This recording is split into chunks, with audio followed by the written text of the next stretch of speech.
Hi everyone, this is Terry. Today we're going to have a little bit of fun and we're going to talk about decorative fill stitches, some ways to use it, and even how to create it. So you can see this little butterfly that I created. This is a decorative fill pattern that I created. Now when you create a stitch like this, you're going to create it under the Programmable Stitch Creator module. I have other videos that show this as well, but I want to show you a couple of things with decorative fills today. So we're going to leave this decorative fill pattern that I have on the screen, except I'm going to make it a little bit larger to illustrate a few things that are a lot of fun. So now you'll be able to see that decorative fill with that butterfly. Whenever you have a decorative fill pattern, one of the things that you can do is you can use it, for instance, inside of a shape. So this is inside a shape, and that shape is actually square, and the fill is square. But I want to show you something else. So we'll just choose File New. I'll choose No. And this time what I'm going to do is I'm going to go to Background Fill, but I have to have something on the screen to have a background fill. So let's just first of all take that rectangle shape and we'll draw it again. And of course it's filled with that fill stitch. We're going to make it a no-sew stitch, not sew region, and let's see what happens.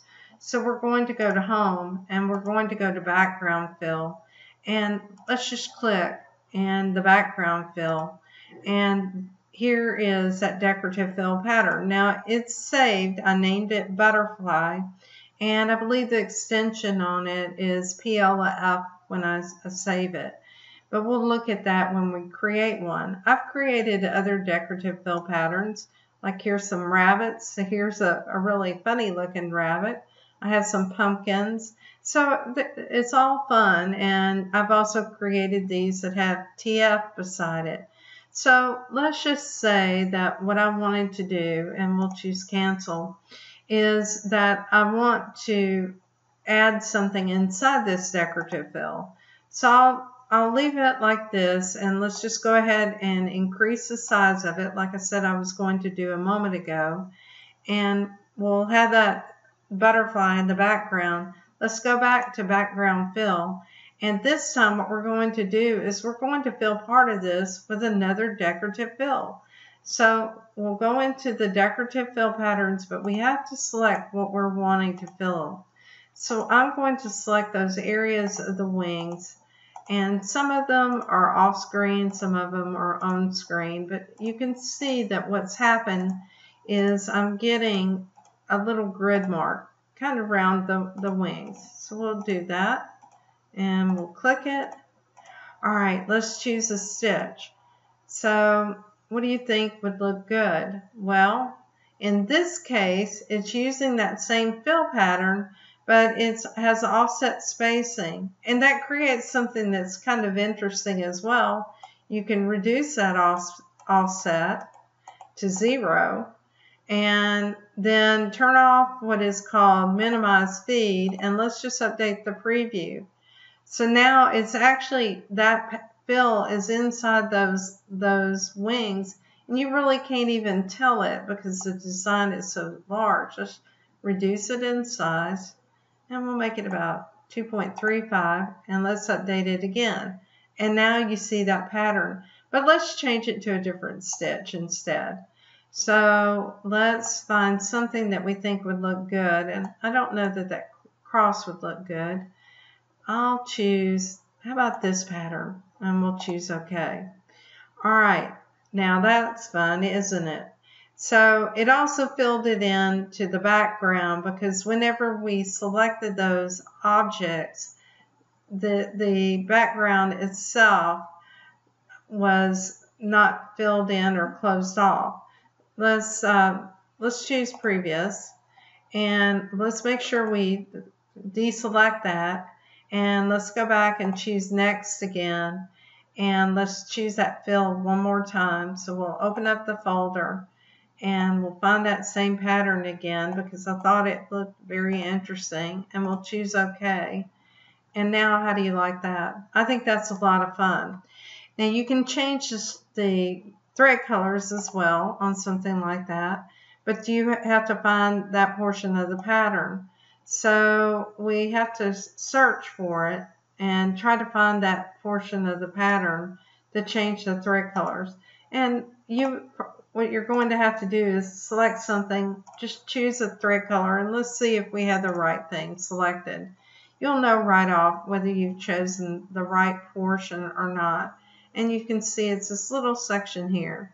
So maybe that's all right. Let's choose another one, and we'll choose that same color. And we selected another section. Well, let's be a little bit braver, and we'll choose a few more. Now, it may not be entirely correct, but we'll go down and we'll choose that, and we'll change the color. If you find that you're selecting the wrong thing, so you can see we've actually recolored part of those. And if we wanted to change those colors to something else that you could see that may have more contrast, that's the word I was trying to come up with, you can do that as well. So let's just make that red, and let's see what that looks like. All right, that's fun, isn't it? So play around with your decorative fills and know that you can do these kinds of things. Now let me show you how to create a pattern like this. And what I want to do is I want to show you another fill pattern that I created. So I'm going to open up a file, and it's a little pumpkin. Now I got this from Julia's Needle Embroidery. You can find them on the internet. We're going to change our frame size to a 9.5 by 9.5. All right, and we'll choose OK. Now what we're going to do is we're going to go ahead and select a background fill for this. And I want to go in and do a decorative fill again. We'll choose next. And I don't want it to be the butterfly, although it is cute. And we'll choose the pumpkin that I created earlier. And I've created a couple of them. Let's choose this one, pumpkin 2, and we'll choose OK. Now I can do a couple of things to make this look better. And one is by choosing an offset around it. And we'll update the preview. That brings the design around the outside. If you choose minimize speed and update the preview, that gives you an outline. And we're going to change the size in a moment. If you choose exclude internal patterns, it's going to fill inside this pumpkin, and that's not what I want. So we'll choose OK. Now what we're going to do is, first of all, I'm going to recolor that, and let's change it to something that you can actually see, so you can see it's a different color. So we'll make it a little bit darker brown. And then what we're going to do is we're going to go to sewing attributes, and we'll maintain the aspect ratio, but we're going to reduce this in size quite a bit. So we'll bring it down to about 2.5. And now you can see the size of it is redigitizing, so you get an idea of what it looks like. But to make this interesting, change the angle. And I think what that does is it gives you a different perspective on this. And you can, like I said, you can always reduce the size of that fill. So that's fun. And the other thing you can do is you can add what is called random shift. Now what random shift does is it distorts it. And I think what I'm going to do is I'll make a random shift of about 50%. And let me make sure my numlock key is on. And I'll type a 50.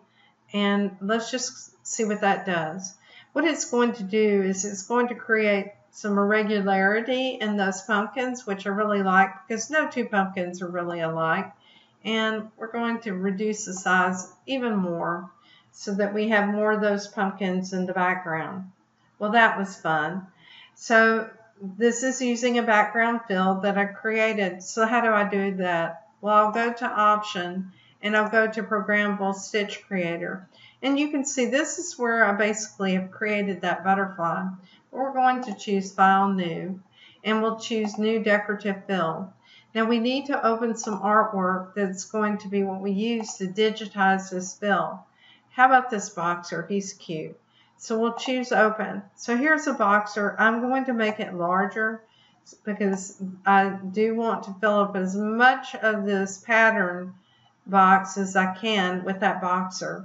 Alright, now what I'll do is go to Home, and what you want to do is choose Draw Line. And if you need to lighten up the image on your artwork, you can go to View and you can tone that down a bit. That makes it easier for you to see your points, so I just moved it down a little.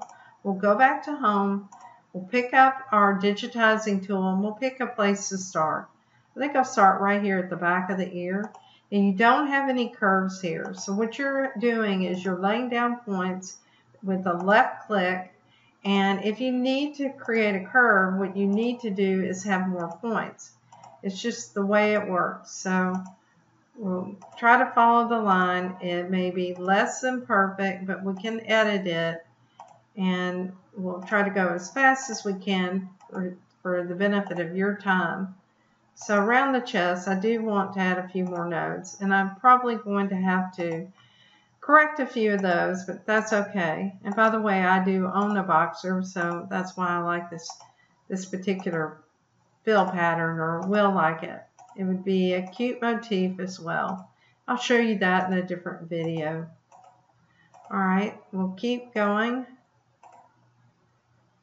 And if you make a mistake, let's say I did that, right click, that moves it back so you have the loose thread, so to speak. We'll go up into this curve here, and don't worry if they're not perfect, because you're going to be able to edit this.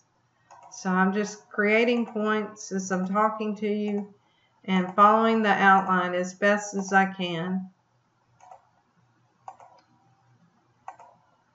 Alright, and when you have some of these straight runs, they're much easier. It's the curves that take a few points to establish that look of that curve along the line. We're back to the ear, and we'll double click.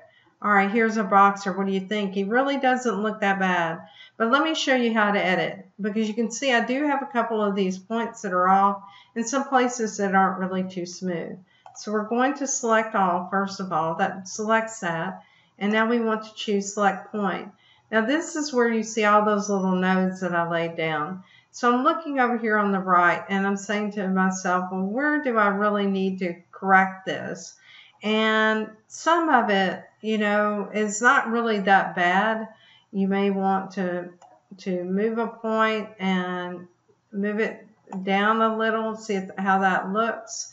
If you like it, you can leave it like that. If you don't like it, choose Undo. And that brings it back where it was. The one thing that you can do is you can click here and zoom in. So when you zoom in, that helps you to see where you're really off on these lines. So now we had it selected. I just deselected it by mistake. So what I want to do is to select those nodes. And now what I'm going to do, you have to click on that line, and then I'm going to drag that. I just added a node. All right, I want to move this one so it's back here. Let's move this node so it's moved in a little bit more, and we'll move this one. And all I'm doing is dragging that line, trying to follow the path of the artwork. Well, we need to move this a little bit, and we also need to add a node on that ear. We'll pull it back up like that. Oh, that looks much better. And we're going to move this, and we're going to add a point. You just click on it to add a point. To delete it, you right click. I'm going to add a point here. So I need to click on that line to add that point, and I'll just create that curve. Now to move around, take the hand. That's going to allow you to move around on this. And let's see, we're going to go ahead and choose Select Point again, so we can go back and really kind of readjust this line a little bit. we're going to add a point. You have to be on the line, remember, to add that point. And we're going to add a point right here on the neck and pull this in just a little. Move that line, move this out. Take the hand again. This allows us to pan. And we need to add a couple of points down here, so we need to choose select point, click on the line, add that point, bring it back up here so you get it back to your shape. You can also move points. So we're going to move it. We're going to add another point by clicking on it. We'll pull that in a little bit. Now over here around this curve, it's not too bad, but I do want to smooth it out a little bit. And we'll take the hand again. We'll just move around. And I'll move up. And again, I'll select the point tool. Take this, I added a point. I'll pull it back in. So it's really following the artwork a little bit more. Now down here on the foot, I need to add some points because this is really kind of a pointy foot. And we'll move the line in. That establishes more of a curve. You can really see what a difference that made, and it makes it look much cleaner. So we'll move that a bit. Now let's take the hand and move around. And the whole time you're looking at the preview window so you can see what you're doing. And we'll look at the rest of the body here, and we'll adjust a couple more of these nodes. These points are called nodes. And we'll add another node there. That looks pretty good. This foot's not too bad. The back leg was kind of thick on this illustration, and I actually like the lines that I have better for the size of the feet, so I'll leave it like that. I do want to look at one thing on the front leg. Let's make sure that we follow the line. I think I need to adjust it a little bit. So we'll make that a little bit fuller in the leg. And yeah, I like that. And we'll move this point out just a little. That looks better already. We're going to add another node here and pull this out a little. And you get an idea of what it looks like as far as the artwork and finishing this up. And we're going to move it. And the back leg looks pretty good, even though I came inside the artwork because the back of it was fairly thick, and I really didn't care for the artwork as much. Now I do want to add more curved around the back of the hip, so I'll do that. And there we go, and we're going to move this node in. One of the prettiest things about a boxer is their stance. And my boxer certainly knows when she's standing proud and looking good. All right, so let's take the hand again. All right, that looks great. Now I can zoom back out again, just click and you can zoom back out. But I'm ready to save this because I actually like the appearance of it. I don't think it's going to get much better.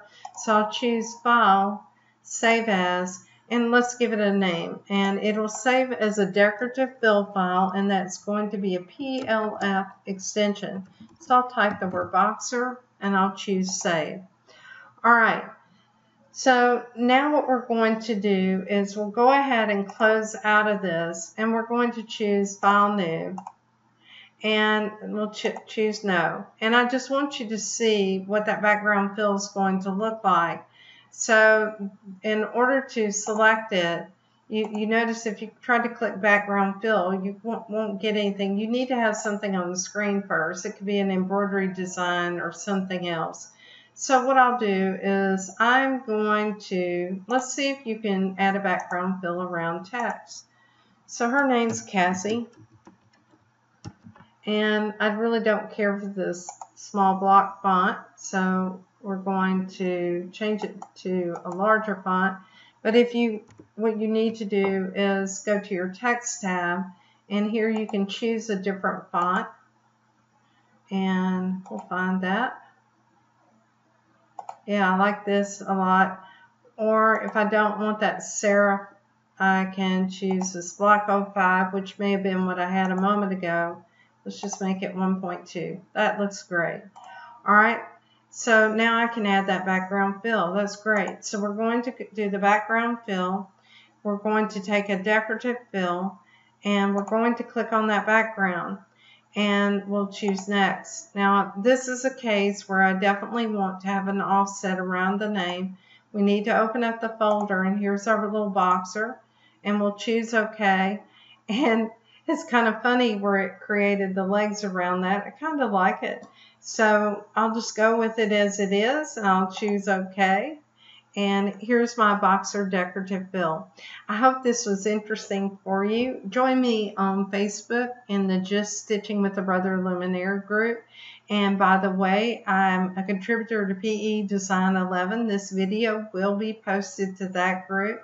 And if you have any questions, I try to answer questions along the way. Thanks so much for your time today. I realize it's valuable. Bye.